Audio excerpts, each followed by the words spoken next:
ಈಗ big fine top 2 story ಕಡೆ ಗಮನ ಕೊಡ್ತಾ ಹೋಗೋಣ. ರಾಜ್ಯ ರಾಜಕಾರಣದಲ್ಲಿ ಸಿಎಂ ಬದಲಾವಣೆಯ ವಿಚಾರದ ಸಂಬಂಧಪಟ್ಟಂತೆ ಪ್ರತಿದಿನ ಒಂದಲ್ಲ ಒಂದು ಟ್ವಿಸ್ಟ್ಗಳು ಟರ್ನ್ಗಳು ಸಿಗ್ತಾ ಇದೆ. ಇಷ್ಟು ದಿನ ಸಿಎಂ ಡಿಸಿಎಂ ನಡುವೆ ಇದ್ದಂತಹ ಈ ಕುರ್ಚಿ ಕದನ ಎಲ್ಲಿಗೆ ಬಂದು ನಿಂತಿದೆ ಅಂತಂದ್ರೆ ಆಡಳಿತ ಪಕ್ಷ ವರ್ಸಸ್ ವಿಪಕ್ಷ ಅನ್ನುವಂತ ಲೆವೆಲ್ಗೆ ಬಂದಿದೆ. ಅದಕ್ಕೆ ಕಾರಣ ಒಂದು ಹೇಳಿಕೆ. ಸಿದ್ದರಾಮಯ್ಯ ಅವರು ಔಟ್ ಗೋಯಿಂಗ್ ಚೀಫ್ ಮಿನಿಸ್ಟರ್. ಈ ಒಂದೇ ಒಂದು ಹೇಳಿಕೆ ಸದ್ಯ ರಾಜ್ಯ ರಾಜಕಾರಣದಲ್ಲಿ ದೊಡ್ಡ ಸಂಚಲನವನ್ನ ಸೃಷ್ಟಿ ಮಾಡಿದೆ.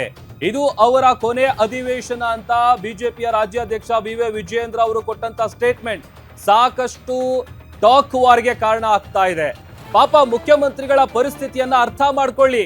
ಸಿಎಂ ಮಾತಿನ ದಾಟಿ ನೋಡಿದ್ರೆ ನಿಮಗೆ ಅರ್ಥ ಆಗತ್ತೆ. ಔಟ್ ಗೋಯಿಂಗ್ ಸಿಎಂ ರಿಂದ ಯಾವ ಪರಿಹಾರವನ್ನ ನಾವು ನಿರೀಕ್ಷೆ ಮಾಡಬಹುದು. ಸಿಎಂ ಸಿದ್ದರಾಮಯ್ಯ ಅವರ ಕೊನೆ ಅಧಿವೇಶನದಲ್ಲಾದ್ರೂ ಈ ವಿಚಾರ ಚರ್ಚೆ ಆಗ್ಲಿ ಹೀಗಂತ ಬೆಳಗಾವಿಯಲ್ಲಿ ಬಿಜೆಪಿ ರಾಜ್ಯಾಧ್ಯಕ್ಷ ಬಿ.ವೈ. ವಿಜಯೇಂದ್ರ ಅವರು ಕೊಟ್ಟಂತ ಹೇಳಿಕೆ ಸಾಕಷ್ಟು ಸಂಚಲನಕ್ಕೆ ಕಾರಣ ಆಗಿದೆ. ಮತ್ತೊಂದು ಕಡೆ ಯಾವಾಗ ಈ ತರದೊಂದು ಹೇಳಿಕೆ ಕೊಡ್ತಾರೆ, ಹೇಳಿ ಕಾಂಗ್ರೆಸ್ನ ನಾಯಕರೇ ನಾಯಕತ್ವದ ವಿಚಾರವಾಗಿ ಹೇಳಿಕೆಗಳನ್ನ ಕೊಟ್ಟಂತ ಸಂದರ್ಭದಲ್ಲಿ ಸಿದ್ದರಾಮಯ್ಯ ಬಣದಲ್ಲಿ ಗುರುತಿಸಿಕೊಂಡಿರುವಂತಹ ಲೀಡರ್ಗಳು ಸುಮ್ಮನೆ ಬಿಡೋದಿಲ್ಲ. ಅಂತದ್ರಲ್ಲಿ ವಿಜಯೇಂದ್ರ ಅವರು ಈ ವಿಚಾರ ಹೇಳಿದ್ಮೇಲೆ ಸುಮ್ಮನಿರ್ತಾರ?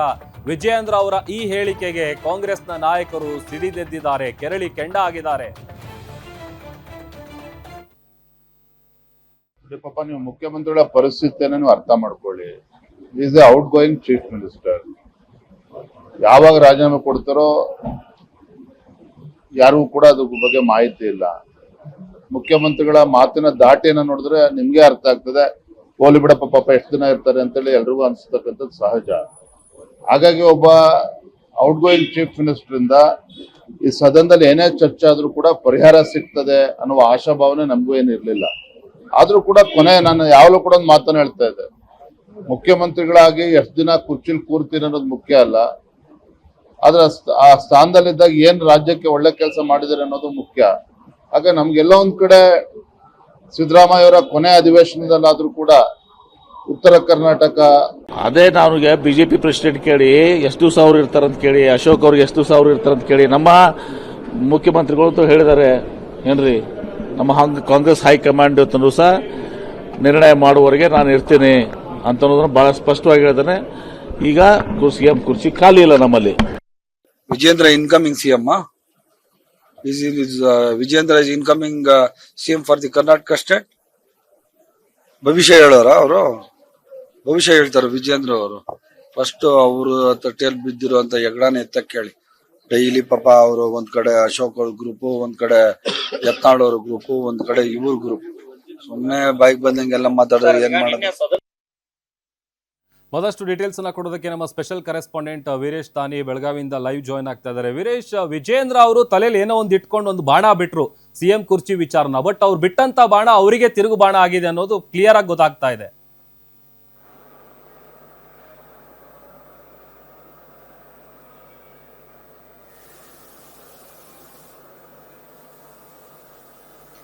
ಖಂಡಿತವಾಗಿಯೂ ಪ್ರಭು, ಏನಂತಂದ್ರೆ ರಾಜ್ಯ ಕಾಂಗ್ರೆಸ್ನಲ್ಲಿ ನಾಯಕತ್ವ ಬದಲಾವಣೆ ವಿಚಾರ ಸಾಕಷ್ಟು ಚರ್ಚೆ ಆಗ್ತಾ ಇರುವಂತದ್ದು.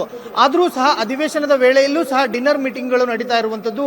ಹೀಗಾಗಿ ಈ ವಿಚಾರವನ್ನೇ ಇಟ್ಕೊಂಡು ಬಿಜೆಪಿ ರಾಜ್ಯಾಧ್ಯಕ್ಷ ಆಗಿರತಕ್ಕಂಥ ಬಿ.ವೈ. ವಿಜಯೇಂದ್ರ ಅವರು ಸಿಎಂ ಸಿದ್ದರಾಮಯ್ಯನವರಿಗೆ ಇದು ಕೊನೆಯ ಅಧಿವೇಶನ, ಇದು ಅವರ ಕೊನೆಯ ಅಧಿವೇಶನ ಆಗುತ್ತೆ. ಹೀಗಾಗಿ ಅವರು ಔಟ್ ಗೋಯಿಂಗ್ ಸಿಎಂ ಆಗಿದ್ದಾರೆ.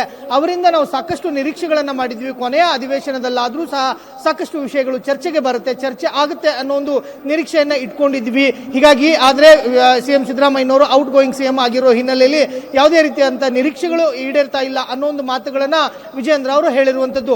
ವಿಜೇಂದ್ರ ಅವರು ಹೇಳಿರುವಂತಹ ಹೇಳಿಕೆಗೂ ಸಹ ಸಾಕಷ್ಟು ಹಿನ್ನೆಲೆ ಇರುವಂತದ್ದು. ಯಾಕಂತಂದ್ರೆ 2-3 ದಿನಗಳ ಹಿಂದೆ ಅಷ್ಟೇನೆ ಸಿಎಂ ಸಿದ್ದರಾಮಯ್ಯನವರು ಸಹ ವಿಧಾನಸಭೆಯಲ್ಲಿ ಚರ್ಚೆ ಆಗುವಂತ ಸಂದರ್ಭದಲ್ಲಿ ಹೈಕಮಾಂಡ್ ನಿರ್ಧಾರಕ್ಕೆ ನಾನು ಬದ್ಧ ಆಗಿರ್ತೀನಿ ಅನ್ನೋ ಒಂದು ಮಾತನ್ನ ಹೇಳಿದ್ರು.